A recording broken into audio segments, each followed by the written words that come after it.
नमस्कार दर्शक बंधु मुमिता मो लक्ष्मी हाणीशाला चैनल को आपण बहुत बहुत स्वागत। नड़िया बंचीगले आम भाव कौन करवा तो आज आपण मानक नड़िया गोटे बहुत बढ़िया तरकारी रेसिपी तैयार कर देखी।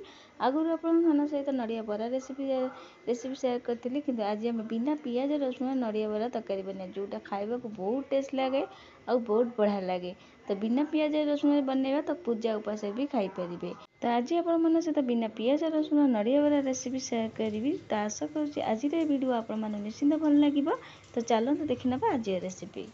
तो ये आप देखिपे मु नड़िया कोरा नहीं फाड़े नड़िया कोरा ये नहीं आ नड़िया कोरा को कोरिकी नहीं जाइए। तो प्रथम गोटे ग्राइंडर जार रे गोटे देखिए नड़िया कोरा नहीं जाऊँगी। नड़िया कोरा सब जाक ग्राइंडर जार रे देकी आपको आम ग्राइंडर करिया। तो प्रथम सब जाक नड़िया कोरा को दे सारा पर ये देखिए 3 बड़ चमच चाउल गुंड दौर। चाउल गुंड जगह आप अरुआ चाउल को बतुरेकी भी नहीं पारती। तो चाउल गुंड जगह बेसन भी दे पारती किंतु मन रखिए चाउल गुंड कि बेसन दिंतु अधिका देवे नहीं।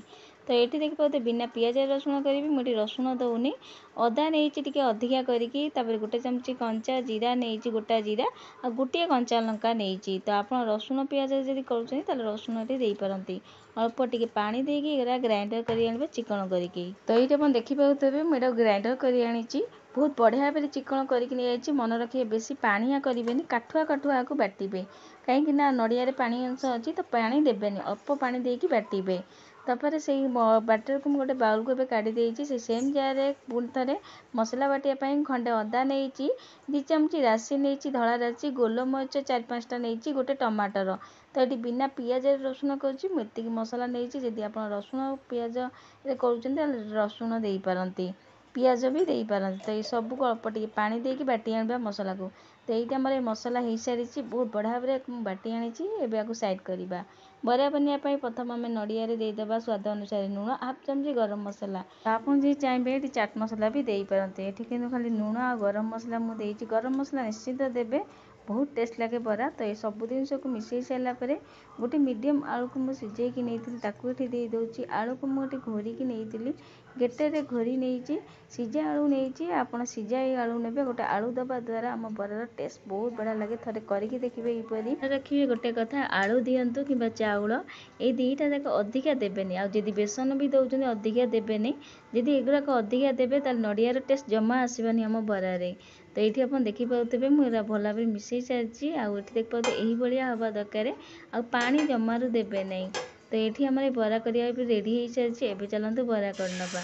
से तावे मुझे तेल देकी गरम कर बिना पियाज रसुण कर रिफाइन तेल नहीं सोई तेल भी दे पारती। सबू जाक तेल ये गरम होगापर बरा ये देखिपे। तो सब बरा दे सारापर किसी समय हवाक देवे तलटा भल भाव में होगलापर तलटा लौटेबे। तो आप देखिपे गोटे पट होगलापर मुझे लौटे देती सब बरा को लौटे सारापर पुणी लो फ्लेम गुराक सेकी नवा। तो बेसी या पतला करेंगे टिके मोटा रखिक करेंगे आई छोट छोट बरा करेंगे जहाँकि आम यहाँ तरकारी करुचे। तो छोट कले बहुत बढ़िया लगे तरकारी। तो आपड़ जदि चाहिए आटू बड़ करेंगे कि छोट कले बरा माने नड़िया बरा तरकारी बहुत बढ़िया लगे। सब बरा ये देखिए लौटे सारी आ सब बरा मोर ये सारी लौटे पाउटी आईटी आम नड़िया बरा रेडी हो सारी आपको आप एमती भी खाईपारे बहुत टेस्ट लगे। तो ये आम तरकारी करवा तरकारी करने गैस रे कड़े बसई देपर ये देखिपे ये मुझे दूसरी 2 चमची खंडे तेल तेल गरम हो गलापर ये पंचफुटण 1/2 चमची गोटा गरम मसला भितर डालचीनी खंडे तापर गोटे बड़ गुजराती छिड़ेकी नहीं गोलमरीच आ तेजपत्र ये सबको दे सारापर ये 1/2 चमची हिंगू अल्प दूसरी बिना पियाज रसुण कर निश्चिंत हिंगू देवे। ये सब मसला भाजीगला आम जो मसला बाटिकी नहीं दे दूँगी। तो सब मसला को भल भाव मिसई सारापर ये 1/2 चमची दे दूँगी धनिया गुंड तापर ये 1/2 चमची जीरा गुंड दे दूँगी तापर 1/2 चमची काश्मीर रेड चिली पाउडर राग दबनी या कलर दब ये सब जिनस को देकी भल भाव मिसई दबा। तो ये मुझे 4टा खंडे गोलमरीच देती आपड़ ये आउ कि गोटा गरम मसला दे पारती। ये सब जिन को भल भाव मिसई देखिए मसला सहित मुझे सीझा आलू नहीं 4टा सीझा आलू मीडियम साइज नहीं सीझेकी आलू को सीझेकी नहीं चोपा छड़ेकी दे दूँगी आलू सहित मसला को भी कषि नवा। तो आलू को देकी भल भाव मिसई सारापर कषाइबा को लो फ्लेम रे छाड़ीदे मसला को। तो ये आप देखिपे 5-10 मिनट पर काढ़ी देखा तेल भी ये छाड़ीगला आ मसला भी ये भल भाव कषि भी आसला देखिपे बहुत बढ़िया बास्ना भी आसूँ।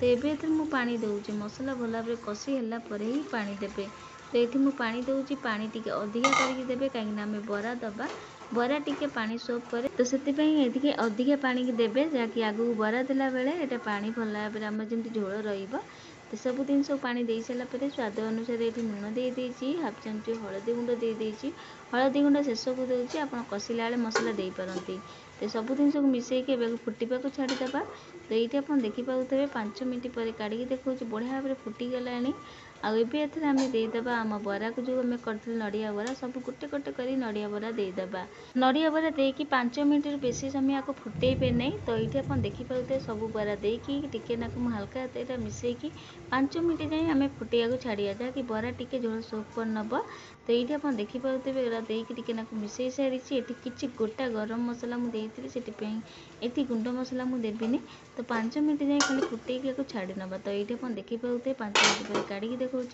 तरकारी आगुरी आहरी भी काठुआ हो गला आउ तरकारी आप पानिया टिके लगुव कि ये रहीगला आहरी भी काठुआ हो जाए तो बरा भी आप देखा देखो किसी बरा भांगी नहीं तो से मन रखिए बरा दे सारापर बेसी समय नड़िया बरा तरकारी की फुटेबे नहीं तो ये आम रेडी हो गला बिना पियाज रसुण नड़िया बरा तरकारी आउ तरकारी कलर टेक्सचर भी आप जानीपारे केते सुंदर देखा जाउची आप चाहिए ए धनिया पत्र भी दे पारती बहुत टेस्ट लगे नड़िया बरा तरकारी खाइबा आ बिना पियाज रसुण होती आपण कौन पूजा उपास भी खाईपारे तो आपण मैंने तो पियाज रसुण देकी नड़िया बरा तरकारी बनई थे कि बिना पियाज रसुण नड़िया बरा तरकारी थे बनईकी देखो बहुत टेस्ट लगे तो बनातु आपड़ यही प्रोसेस नड़िया बरा तरकारी आपण मानक नड़िया बरा तरकारी केमी मत कमेंट करिए जमार भूलें आशा करुँच आज रेसिपी आप निश्चिंत भल लगी आदि भल लगी वीडियो बहुत मत सेयार करेंगे तो आज रोचे जय जगन्नाथ पुणी आसबि एमती गोटे नुआ रेसिपी नहीं कि धन्यवाद।